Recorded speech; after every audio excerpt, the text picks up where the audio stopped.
साथियों, आज हम एक महत्वपूर्ण जगह में आए हैं जिसके बारे में जानने की इच्छा भोरमदेव के इतिहास में रुचि रखने वाले हर व्यक्ति को होती है। हम जब भोरमदेव आते हैं तो इतना 11वीं-12वीं शताब्दी का उस भव्य शिव मंदिर को देखते हैं, मड़वा महल को देखते हैं, छेरकी महल को देखते हैं, तो हमारे मन में स्वाभाविक रूप से यह जिज्ञासा पैदा होता है कि जिन लोगों ने इतना भव्य मंदिर बनाया है, इतने अच्छे मंदिर, कलात्मक मंदिर बनाए हैं, उन लोगों का रहनिवास या रहने का जगह कौन सा था, कहीं तो आखिर ये रहते होंगे। ऐसी जिज्ञासा स्वाभाविक है, पर्यटक और इतिहास के विद्यार्थियों के मन में आती है। तो आज हम उसी स्थल पर आए हैं जहाँ पर फड़ी नागवंश के राजाओं के रहनिवास के अवशेष मिलते हैं। यह देखिए, ये दिखाई पड़ रहा है बहुत मोटी मोटी दीवार आपको, ये जो है बहुत मोटा मोटा जो दीवार आप देख रहे हैं, ये किलाबंदी का एक अवशेष देख सकते हैं। साथियों, यह जो क्षेत्र जहाँ पे हम लोग हैं, भोरमदेव मंदिर के से दक्षिण पश्चिम में पहाड़ के किनारे लगभग 1.5 किलोमीटर की दूरी में हम स्थित हैं। यहाँ से पास से आधे किलोमीटर में सकरी नदी बहती है। तो ये जो आप देख रहे हैं मोटी मोटी दीवार है, पूरे बड़े बड़े ईंटा, इस प्रकार की साइज के जो ईंटे हैं जो देख रहे हैं, ये देखिए पूरा दीवार है। ये पत्थर देख सकते हैं, पत्थर है, इसमें छबाई भी हुई है, प्लास्टर के अवशेष भी देखिए, बहुत मोटा इसी जगह का दीवार है, छबाई भी है। ये लगभग अभी हम दिखाएंगे 5 फुट मोटाई ही 5 फुट होगा। और ये जो पूरा लगभग 15 एकड़ का एरिया है, जिसके चारों ओर मोटी दीवार के अवशेष मिलते हैं। स्वाभाविक है, तो मोटी दीवार है तो अंदर में ही नगर बसा रहा होगा। तो ये इसी क्षेत्र को जनमानस में गढ़ी क्षेत्र कहते हैं, रानी महल कह देते हैं, रानी गढ़ी कह देते हैं। तो ये जनमानस में भी इस क्षेत्र का नाम तो चलते हैं, लोग जानते हैं। और मड़वा महल अभिलेख में भी इस क्षेत्र का जिक्र आया है। मड़वा महल अभिलेख में से पता चलता है कि ये जो किलेबंदी है जहाँ पर हम लोग खड़े हैं, इस क्षेत्र यानी इस किला का जो निर्माण था, फड़ीवंशी शासक भूनैकमल, परवर्ती फड़ीवंश में आप देखेंगे तो भूनैकमल नामक राजा आता है, उसका जिक्र आता है कि उसने इस दुर्गावली को यानी इस किलेबंदी युक्त नगर को भूनैकमल ने ही बनवाया था। स्वाभाविक है, उससे पहले भी बहुत से शासक हुए हैं तो रहते रहे होंगे, यही जगह रहा होगा, लेकिन संभवतः भूनैकमल ने इसको मजबूती प्रदान की रही होगी अपने समय। और क्या जिक्र आता है उसमें, ये जो है उसमें और ये जिक्र आता है कि भूनैकमल ने किलाबंद चतुरापुरी को बसाया। चतुरापुरी नाम है इस क्षेत्र को, चतुरापुरी कहते हैं। वही आज का चौरागढ़ है।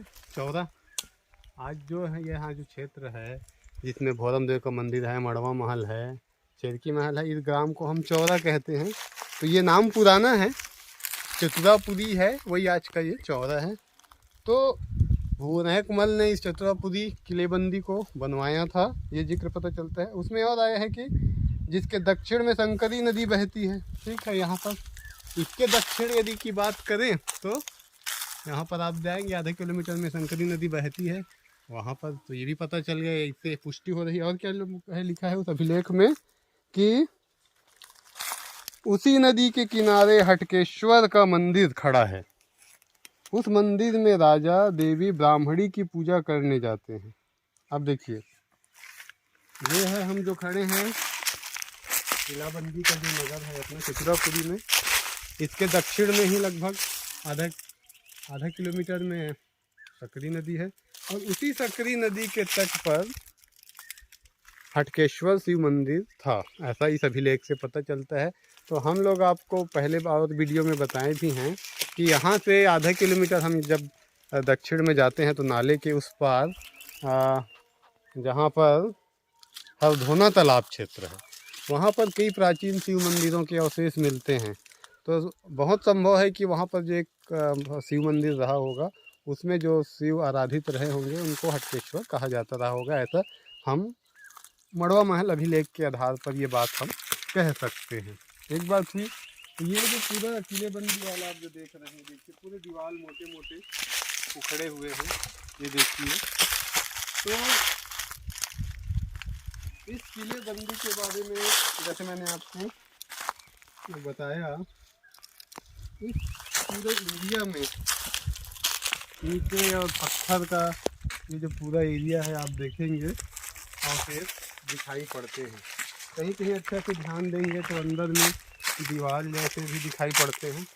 ये जो यहाँ पर गड्ढा कई लोग खोदे हैं, इस प्रकार से जो कुछ लोग गड्ढा खोदते हैं वो धन आदि की लालसा में, क्योंकि पुरानी जगहों में धन वगैरह मिलने की लालसा में कुछ लोग खोदते हैं उससे, जो कि एक गैर कानूनी काम है, ऐसा नहीं करना चाहिए, लेकिन कुछ लोग फिर भी नहीं मानते। अब देखिए इस मोटाई को देखिए, यहाँ से देखिए ये 5 फीट मोटा तो होगा ही।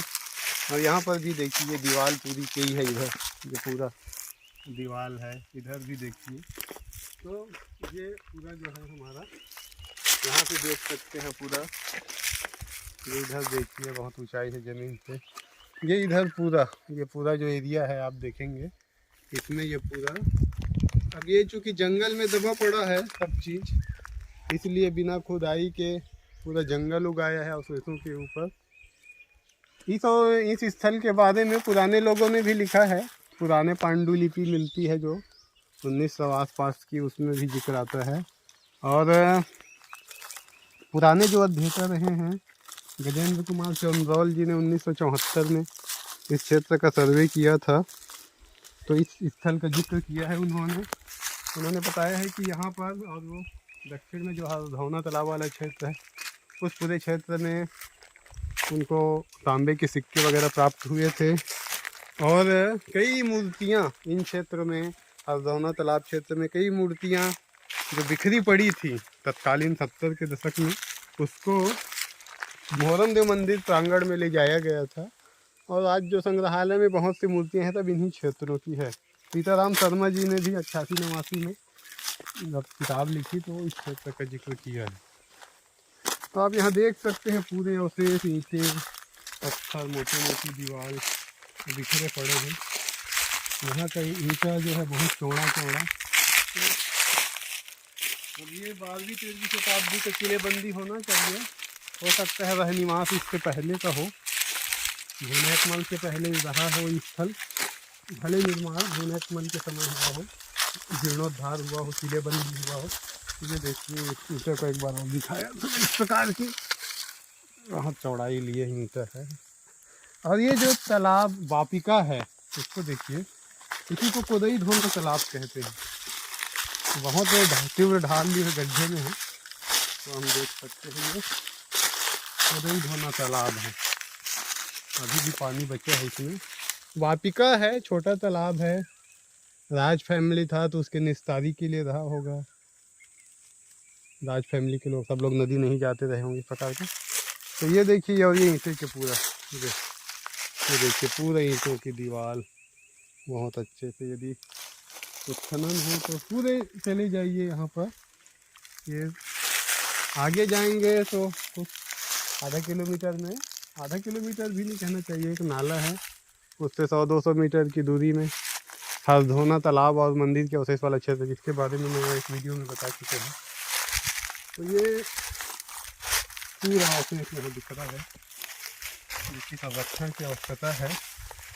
यदि मलबा सफाई या उत्खनन आदि कोई प्रयास किया जाए तो बहुत सारे अवशेष यहाँ मिल सकते हैं। ये देखिए आप कोदई धोना तालाब, स्थानीय जनश्रुति में कुछ नाम पड़ जाते हैं, कोदई धोना तो सीधी सी बात है, अनाज को धोने के लिए कोदई को वाटिका का नाम स्थानीय जनस्थिति में पड़ गए होंगे। ये देखिए गर्मी के दिनों में हम इतना देख पा रहे हैं। यहाँ पर ये देखिए पूरा ये देखिए ईंटा है, ये पूरा है, बहुत लंबा है, नीचे जाने की सीढ़ी भी रहा है, लेकिन बहुत ही ज़्यादा टेबल है ये ढाल। ये देखिए पूरा ईंट दिख रहा है, क्योंकि किनारे का है इसलिए ईंट थोड़ा दिख भी रहा है, अंदर में तो पौधे उगाए हैं तो नहीं दिखाई पड़ता। ये देखिए ये पूरा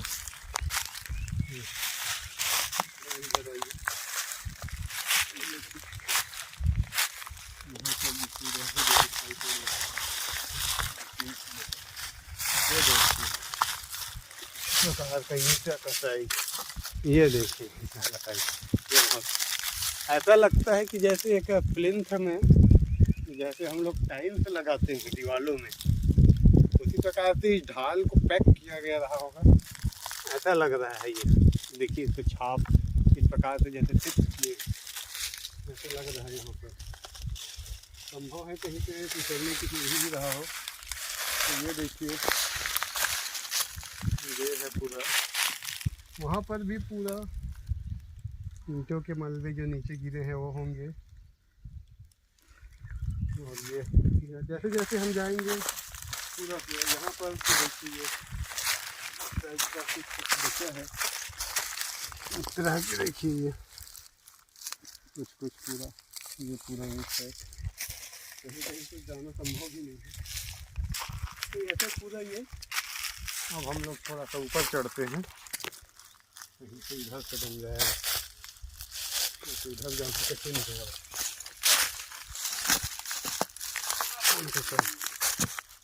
पकड़ लीजिए आराम से, आराम से आइए, आराम से आइए।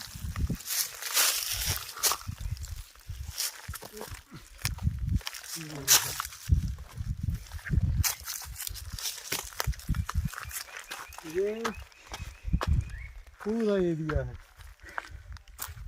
इधर पूर्व में यदि हम देखें तो यहाँ से आगे जाने पर शेरकी महल और मड़वा महल दिखाई पड़ेंगे। ये किलेबंदी जो है जहाँ हम लोग घूम रहे हैं, सीताराम शर्मा ने लिखा है कि इसका दरवाज़ा पूर्व की तरफ था। हो सकता है 90 के दशक तक उस दरवाजे के कुछ अवशेष बचे रहे हों, इस आधार से उन्होंने पूर्व मतलब इस तरफ ऐसा कहा है। तो ये कोदई धोने के समानांतर अंदर में देखेंगे तो पूरा ईंट पत्थर बिखरे पड़े हैं। गर्मी के दिन के कारण हम इतना देख भी पा रहे हैं, नहीं तो संभव नहीं रहता देख पाना। ये देखिए पूरा ईंट है, जाते से इधर भी पूरा वही है,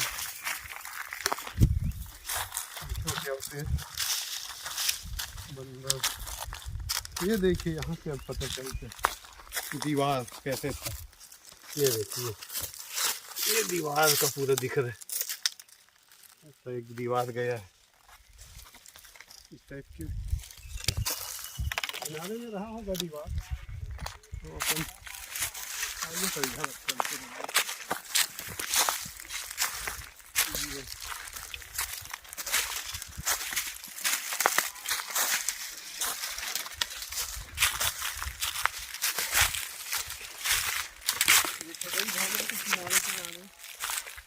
कहना चाहिए कि किलेबंदी का दक्षिणी छोर में हम चल रहे हैं। किलेबंदी का ये दक्षिणी छोर है और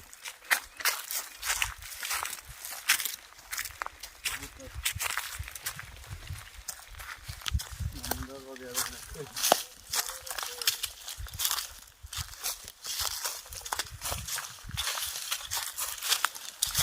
पानी है तो बंदर,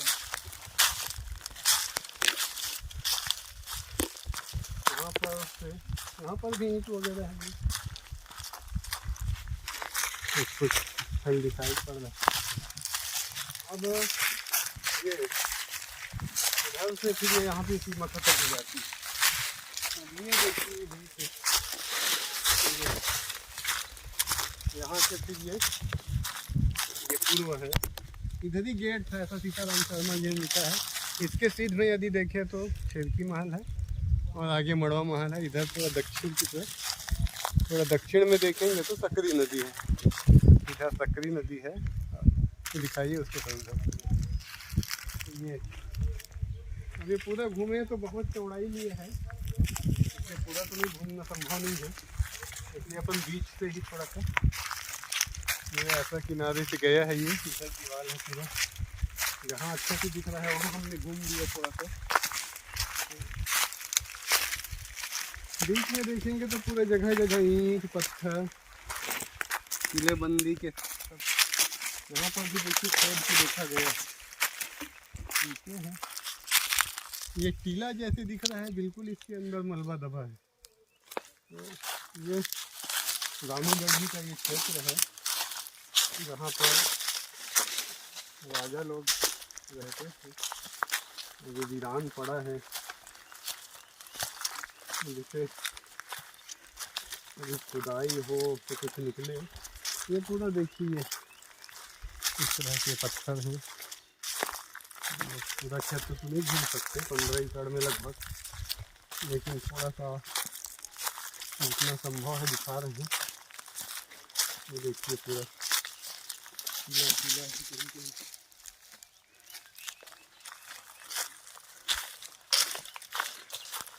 यही कहीं बीच में दुकान से देखने पर दीवार वगैरह के ऑफिस, ईंट तो हर जगह है, टूटा फूटा ईंट दिया इस प्रकार से देखेंगे। ये देखिए ईंट है, प्रकार यहाँ पे कुछ दीवार रहा होगा, इस प्रकार की पूरा ये पीला है दिख रहा है।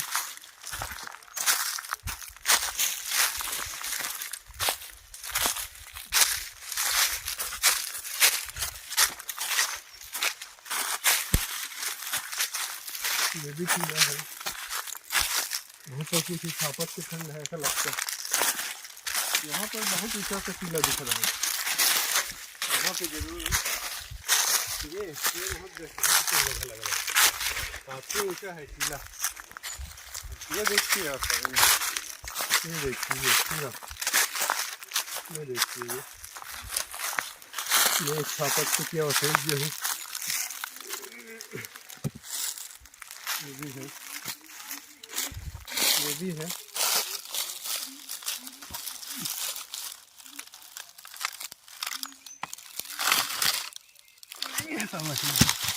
मंदिर का हिस्सा ये देखिए, और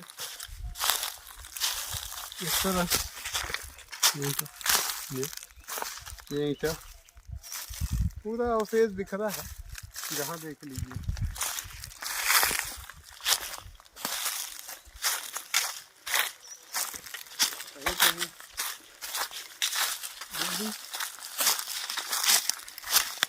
मलबा हटाया जाए, खोदा जाए तो बहुत सारे अवशेष, कम से कम मुझे लगता है घरेलू उपयोग की सामग्री 12वीं 13वीं 14वीं शताब्दी में जो होते रहे होंगे वो बिल्कुल दबे होंगे नीचे में। मूर्तियाँ आदि तो चलो ऊपर में जो रहता है चले जाते हैं, लेकिन मलबा में घरेलू बर्तन सामग्रियाँ ये सब, यहाँ पर भी देखिए पूरा उठा हुआ जगह है, दीवार रहा होगा। तो ये एरिया चैम्बर में बटा है, ये देखिए पूरा स्पष्ट पीला दिख रहा है, ये पूरा स्पष्ट पीला है, इसमें पूरा जमीन के ऊपर पीला है, एकदम स्पष्ट दिख रहा है ये पूरा।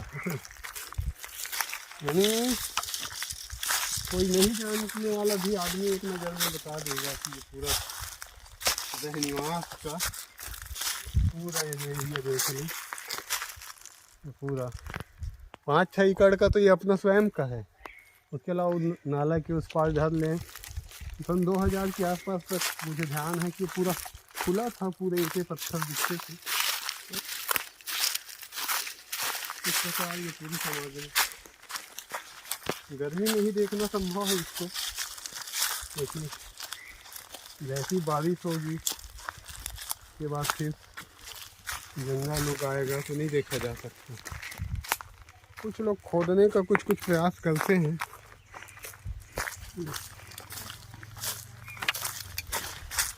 बहुत भी कुछ गड्ढा सा दिख रहा है, हाल ही में खोदा गया है कि क्या है पता नहीं। यहाँ पर भी देखिए, हम फिर से अपनी पुरानी जगह में आ गए लगभग, तो जहाँ से शुरू किए थे। ये दीवार है जो, ये देखिए, ये दीवार का देखिए किधर, यहाँ से कैसे दीवार गया रहा होगा, स्वाभाविक है। इधर से जाएंगे, इधर से कठिन।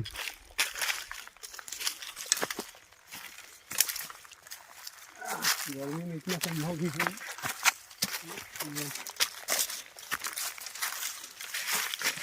जहाँ से हम शुरू किए थे वहीं आके फिर से लगभग ख़त्म कर दिए। ये पूरा देखिए, वहाँ देख ही लेते हैं, छूट मत जा। ये दीवार है जो समानांतर आ रही है, यहाँ से है, ये मोटी दीवार है। मैं और महेश सामने से आज घूमे हैं पूरा। ये देखिए, ये पूरा जहाँ से अपन शुरू किए थे वही दीवार उस एरिया में फिर आ गया। तो ये यहाँ से इधर का ही दीवार सुरक्षित है, बाकी जगह का ध्वस्त हो चुका है।